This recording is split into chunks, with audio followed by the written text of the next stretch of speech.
We're given this diagram here and asked to prove that C is the midpoint of BD. So here's C and here's BD. To show that C is the midpoint of BD, we can use congruent triangles. First, we can see that this angle is equal to this angle.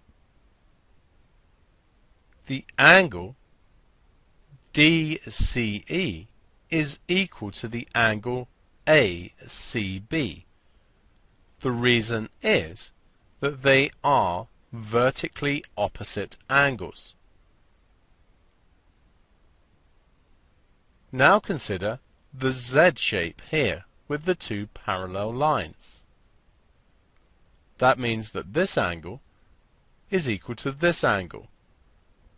So angle EDC is equal to angle CBA, and the reason is that they are alternate angles.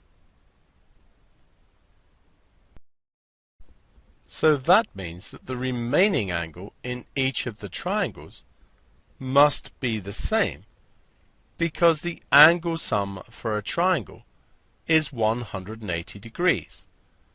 So if two of the angles are the same, it follows that the third angle is also the same.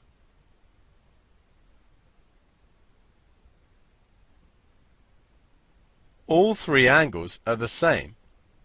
The 10 centimeters here goes between the double marked angle and the triple marked angle.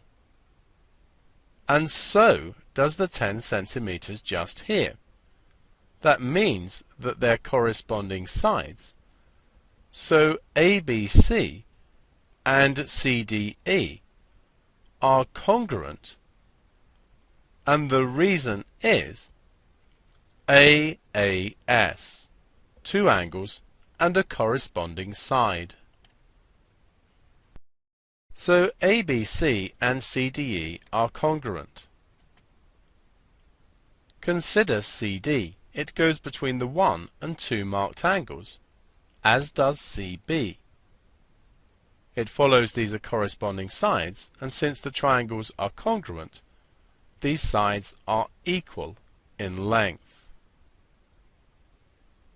The reason is that they're corresponding sides in two congruent triangles.